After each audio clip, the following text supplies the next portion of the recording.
Cette semaine, votre mag vous propose de suivre 7 jeunes à Sun-Alpes Radio, les biscuits de l'empereur dans le quartier de Péria et tout de suite le salon des artistes amateurs. Asseyez-vous bien, c'est Cénomag.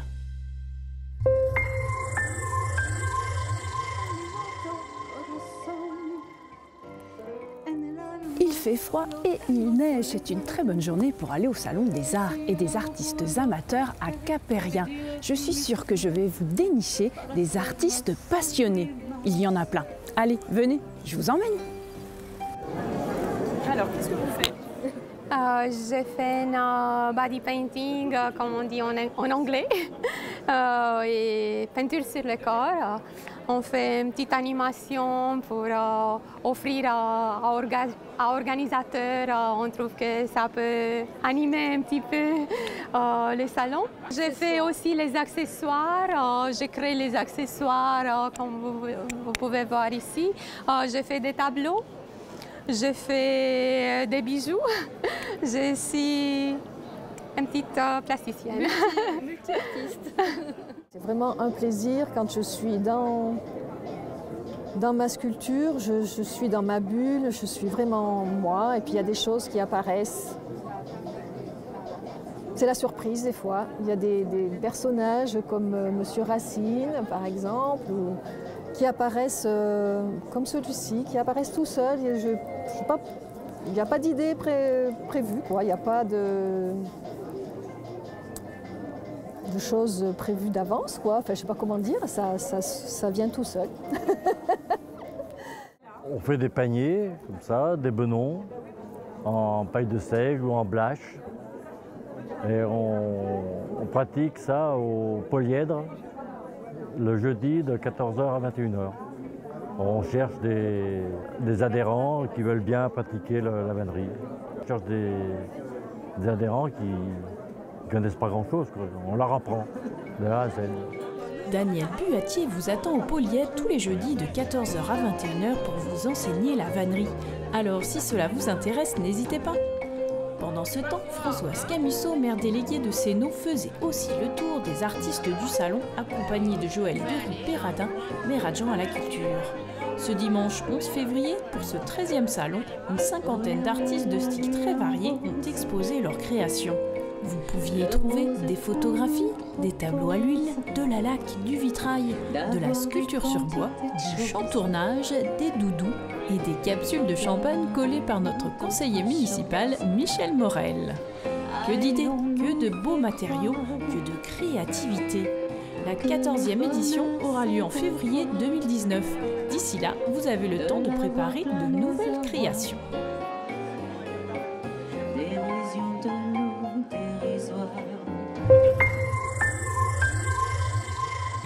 Amine, Idriss, Kylian, Malik, Ryan, Vedad et Zinedine ne se sont pas ennuyés pendant ces vacances. Le service jeunesse action de proximité de la commune nouvelle leur a proposé des activités sportives et des sorties de plein air. Mais ils ont également travaillé sur le souvenir. Ils sont jeunes et très motivés. En ce moment, ils sont en train d'écouter à Sun-Alpes, la radio associative de Sénaux, ce qu'ils ont enregistré dans une maison de retraite autour du thème de la mémoire. Suivez-moi. Bonjour, je m'appelle Kylian, j'ai 9 ans. Je suis en CM1 à l'école de la Jonchère. Je suis là pour vous poser quelques questions sur votre âge, votre scolarité, votre fratrie et votre passion. Et je suis vraiment content de vous poser cette question parce que ça me fait plaisir de rencontrer les personnes ici à ce domicile. L'idée, c'était pour les jeunes de rencontrer leurs aînés. Par le biais de la radio, garder une trace de cette rencontre. Parce que c'est vrai que la radio, elle a cet avantage d'arriver à s'immiscer comme ça, à capturer des moments de vie, des tranches de vie, pour les retransmettre, garder des souvenirs. Et du coup, il y avait des binômes, ils ont écrit leur propre interview, et le thème, c'était comment à 15 ans. Et l'idée, donc, c'était de recueillir un peu la jeunesse de ces aînés qui sont donc en résidence à la Villa Sully.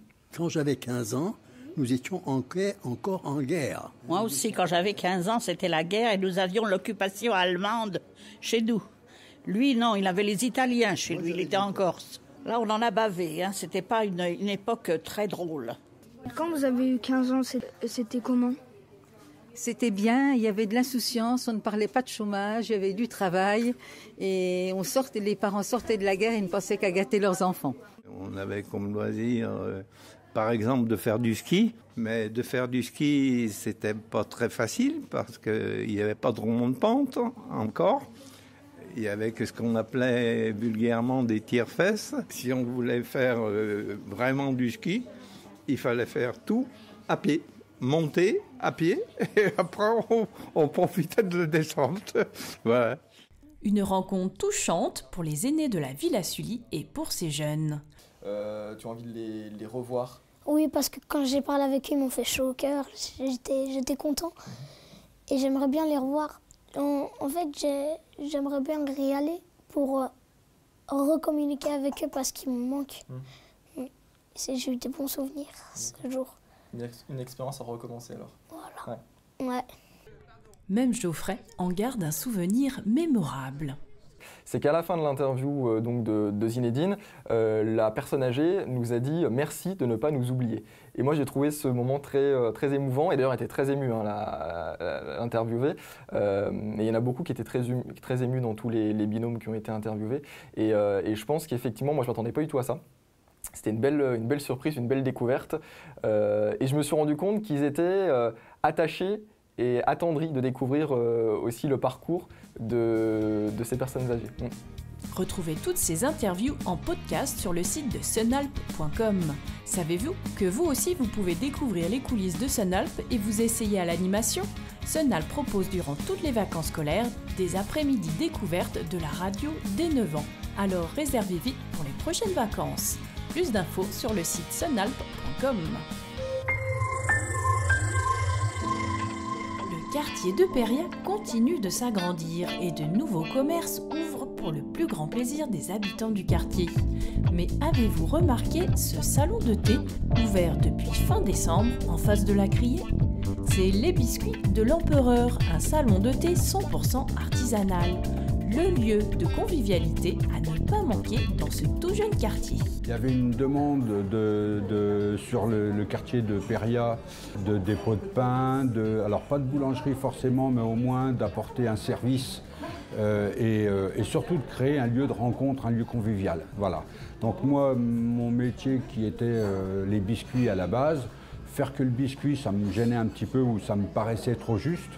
J'ai voulu agrémenter avec le thé. On a une gamme de thé avec plus de 50 thés différents qu'on peut venir en dégustation ou à boire sur place ou même à la vente directement qu'on peut mettre en sachet. On propose également du café. Alors l'idée est de travailler quand même avec des produits issus de circuits courts ou voire même d'artisans locaux. Moi, je fabrique donc tout ce qui est biscuits, sont fabriqués sur place. Le cannelé, le muffin, le brownie, tarte citron meringuée, tarte orange, que l'on trouve moins déjà, les fameux cookies, que ça soit caramel, chocolat blanc, chocolat, Smarty, enfin voilà, on a toute une gamme de produits pour accompagner nos thés et puis et nos desserts pour les bagels. Et tout est fabriqué à partir de produits locaux. Le beurre vient de la coopérative laitière de Yenne, les œufs d'une ferme de Rumilly, le pain vient de la boulangerie rouge à Crangevrier et le café du torréfacteur de Chana. Et les clients apprécient ce lieu et ses produits. Alors je travaille juste à côté au magasin Litry, malitry.com, et je trouve ce magasin, ce salon de thé très agréable pour manger rapidement, des bons bagels faits maison, frais. Voilà, il y a pas mal d'avantages. Je suis venue il y a une semaine avec ma fille, on a acheté un gâteau ici, on a trouvé très bon et donc voilà, j'ai repéré qu'il y avait des bagels. Donc je reviens pour tester les bagels. J'ai une gamme également de salés où là par contre je fabrique mes pains à bagels, c'est moi qui les fabrique directement sur place et là j'ai une gamme donc de bagels que j'élargis je dirais presque un petit peu à la demande puisque le bagel c'est donc le sandwich rond avec un pain ouvert et puis dans lequel on agrémente avec ou du thon ou du poulet curry qui est cuisiné ici aussi sur place, c'est pas du poulet acheté tout prêt. Et on va développer également une gamme de tartes salées. Pascal s'adapte à la demande et à la saison. Tous ses produits sont frais, alors n'hésitez pas à lui commander à l'avance des tartes entières ou des petits biscuits en nombre. En tout cas, n'hésitez pas à venir boire un thé ou un café seul, en famille ou entre amis, c'est le lieu idéal. Pascal Sabi mettra les petits plats dans les grands pour vous recevoir. Alors n'hésitez pas à lui rendre visite au 11 boulevard du Sémnoz, ouvert de 6h à 19h, du mardi au dimanche midi. Et bonne dégustation!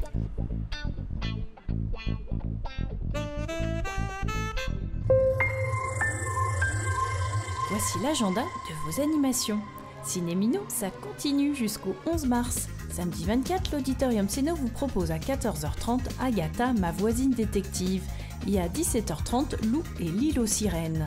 Dimanche 25 à 14h30, Un conte peut en cacher un autre, et à 17h30 Belle et Sébastien 3. Mercredi 28 à 10h30, Un conte peut en cacher un autre, et à 18h, Un jour ça ira. Attention, fermeture technique de votre centre nautique L'Île Bleue du lundi 26 février au vendredi 9 mars. J'espère que vous avez déjà réservé vos places pour Labajon et son spectacle Vous couperez à l'auditorium le jeudi 1er mars. Si ce n'est pas fait, dépêchez-vous, vous ne serez pas déçus, rire garanti. Vendredi 2 mars, Connaissance du Monde vous emmène au Guatemala à 14h30 et à 18h30. Rendez-vous à l'auditorium pour le Guatemala. Terre Maya est un film de Julie Corbeil et Hugo Monticone. Samedi 3, venez écouter des contes bilingues bulgare-français. C'est proposé par votre médiathèque à 10h30. Et à 17h, micro-concert de Jean-Paul Guaudet, auteur-compositeur, interprète sénodien. Le mois du tout petit bat son plein en mars avec l'exposition des Kamishibai et autres histoires en carton du 1er au 31 mars à la médiathèque. Toutes les œuvres réalisées par les enfants et les adultes seront exposées dans le cadre du concours. Remise des prix le 24 mars à 10h30. Et la médiathèque se lance dans le prix Alter Ado avec Savoie Biblio. 6 romans sont proposés aux ados pour élire le meilleur roman. Plus d'infos auprès de vos bibliothécaires. Votre magazine Cénomag est déjà terminé, mais abonnez-vous tout de suite à notre page YouTube. Et à la semaine prochaine!